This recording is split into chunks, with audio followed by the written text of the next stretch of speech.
ویلې د کسانو شفاعت کوه زه به یې قبلوم په ورځ د قیامت د قرآن مقدس نه ډېر بهترین شفاعت کوونکی نشته دا الله حبیب فرمایي دا قرآن به ستا لپاره یو عظیم وکیل جوړېږي چا چې د قرآن سره محبت کړی دی د قرآن سره مینه کړې ده په ورځ د قیامت یا الله زه ګواهي کوم دې باندې د شپې او د ورځې سهار او ماښام زما لپاره لوږې تېرې کړي دي تندې تېرې کړي دي په ځمکې خوبونه کړي دي تکالیف برداشت کړي دي زما سره ډېر محبت کړی دی الله ګواهي کوم ده په حال هم وکړه او الله دې نه کړي چا چې نن قرآن ته کتلې نه دي سپکې ورته کتلې دي په عمل په احکام نه دی کړی علم نه دی کړی هېڅ قسمه د قرآن قدر احترام نه دی کړی نن څه نشته خورا شته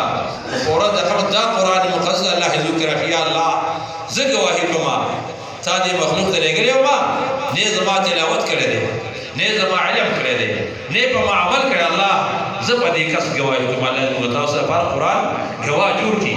او په موږ تاسو الله ګواه نه کړي ګوریا سره د قرآن احترام وکړي یو ځای کې عمل وکړي عزتونه بیا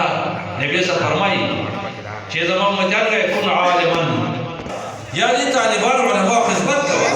مدرسه جوړوه جومات جوړوه دوی سره مالي بدني امداد کوه ولا تكن خامس من ذنب جوړه ولا هلاک بشي وزه سوچ باقي دا الله پیغمبر ګره هلاک بشي دا څلور عمل خلقه یا په خپل علم ذکر دي بچی ته خو دې نه بل ته خو دې نه اصل علماء ته لباس ناس ما یا بعد قرآن مقدس خدمت کړي دي راځي جماعت ته مدرسه دا طالب دې د خدمت وکړه یا په دې کې عمل کړي عزت مرګنه کدا څلور عمل نه وریا ساته دنیا کې هلاکت ده آخرت کې هلاکت ده زموږ برای مهرباني الحمدلله د شنو تاسو دا کشران او دا مشران دا ژوندي او دا موږ خوشحال امام رازي رحمه الله واقعا خلقي ویا په دغه وخت کې یو کس د عیسی علیه السلام په زمانه کې